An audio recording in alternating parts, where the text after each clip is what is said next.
At ngayon naman po, nandito naman tayo ngayon sa Intramuros para magtanong ng mga estudyante kung deserve ko ba na ma-impeach at bakit. Hello po, deserve ko po bang ma-impeach? Bakit? Medyo. Ikaw po? Parang deserve na. Parang deserve ko. Bakit po? Hindi mo naman nagagampanan yung role. Yung roles mo. And Paano po May yung panahon roles na natin? para magpahinga ka. Panahon na para magpahinga ako. Hindi naman ako napapagod. Nagtatrabaho naman ako. Ay, hindi ka kasi napapagod kasi wala ka namang ginagawa. yeah, it's parang incompetent mo, gano'n. Wala kang ginagawa para sa Pilipinas. Puro ka confidential funds, gano'n. Grabe kayo sa akin. Pero deserve ko ma-impeach o hindi? Deserve. Deserve. Ikaw medyo lang. Deserve na yun. Deserve. O yun lang. Maraming salamat. Hi, Thank you Bes! po. Bes, may tanong ako sa'yo. Deserve ko bang ma-impeach? Bakit? For me po is hindi. Hindi. Bakit? Bakit? So far, nakikita ko kung paano po kayo maging isang ganap na tao. Ay, Okay tao? po. Pila isang tao. Yes Tao ba po. ako? Ay, hindi. Hindi, sakto Diyosa? lang. Ay, laro. Ate, deserve ko bang ma-impeach? Impeach, charot. Bakit naman po ako deserve ma-impeach, ate? Explain nyo kung bakit deserve ko ma-impeach, ate.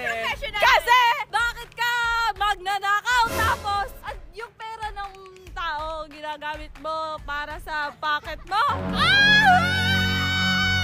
Hindi totoo yan! Deserve ko ma-impeach. Deserve. Deserve. Thank you so much.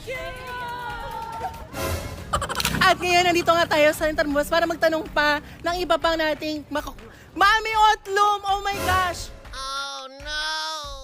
Si Mami Otlum, kaya tanongin natin siya, Mami Otlum, ano ba sa tingin mo, deserve ko ba na ma-impeach at bakit?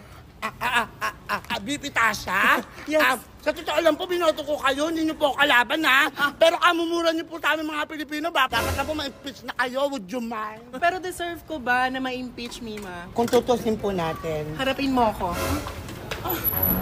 Deserve ko bang ma-impeach, Mima? Dapat lang! Dahil masyado niyo kami niyuyurakan. Sa totoo lang, ma'am, alam niyo po ba? Ha? Ikaw, ibinoto ka namin, dapat bigyan niyo kami ng dangal sa buong mundo. Pero ikaw pa, ang sisira sa amin. Simpleng paliwanag lang ng matematik para sa iuulat mo sa amin na pera ng bayan. Hindi mo pa maiulat! Ha? Deserve ko nga. Bes, may tanong ako sa inyo. Deserve ko po bang ma-impeach? Omsim? So tama, deserve ko ma-impeach. Deserve ko ba ma-impeach? Hindi. Yes. Yes. Yes. Ikaw, kuya. Yes po. Yes. Yes po. Yes. Ate, bakit deserve ko ma-impeach? Saan mo kasi dinala yung confidential funds? Yung confidential fund, ikaw naman, Bes. Oh, saan mo din po ba dinala yung confidential? Confidential fund din, ikaw, Bes. Confidential Confidential fund. Confidential. Bakit tinatanong yung confidential fund? Confidential nga, di ba? Ulit-ulit yung mga ganyang tanong.